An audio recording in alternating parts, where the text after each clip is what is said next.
పవన్ కళ్యాణ్ గారు కోనసీమలో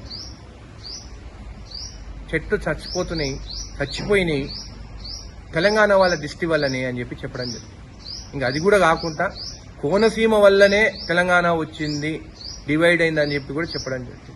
మాకు తెలంగాణ వాసులకు మాకు సెంటిమెంట్ ఇంపార్టెంట్. మీకు తెలుసు స్టేట్ బైఫర్కేషన్ అప్పుడు సెంటిమెంట్ మాకు ఎంత ఇంపార్టెంట్. అప్పుడు చాలా మంది ఆంధ్ర నాయకులు బ్యాగులు మోసుకునే తెలంగాణ నాయకులేమో అమ్ముడు పోతారని కూడా తిరగడం జరిగింది. అయినా కానీ మాకు సెంటిమెంట్ ఇంపార్టెంట్ అని చెప్పి ప్రతి ఒక్కరూ తెలంగాణ నాయకులు ఆ రోజు ఉద్యమం వల్లనే, తెలంగాణ ప్రజల ఉద్యమం వల్లనే తెలంగాణ రావడం జరిగింది. సోనియా గాంధీ గారి ఆశీర్వాదం.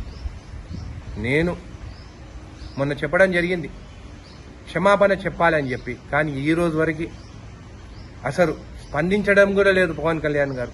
అంటే నేను తమిళనాడు పోతే నాకు రెడ్ కార్పెట్, ఢిల్లీకి పోతే నాకు రెడ్ కార్పెట్, ఎవరు ఏమి పీక్తారని చెప్పి అని అనుకుంటున్నారా? నేను ఈరోజు జడ్చర్ల నియోజకవర్గం ఎమ్మెల్యేగా చెప్తున్నాను, నీ సినిమా నాకు వేరే ఎమ్మెల్యేల గురించి అయితే నాకు తెలియదు, సెంటిమెంట్ ఉన్నట్టు అయితే ఖచ్చితంగా దీని గురించి స్పందిస్తారు. జడ్చర్ల మాత్రం నీ సినిమా ఆడదు.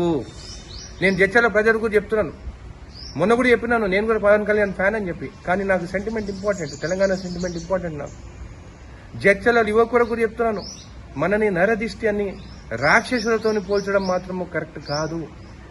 ఆయన క్షమాపణ చెప్పాల్సిందే. నేను కోమటిరెడ్డి వెంకటరెడ్డి గారు కూడా మాట్లాడడం జరిగింది, అన్న మనం కూడా మీరు కూడా అసెంబ్లీలో చెప్పడం జరిగింది టికెట్ రేట్లు పెంచను అని చెప్పి, కానీ పెంచినారు.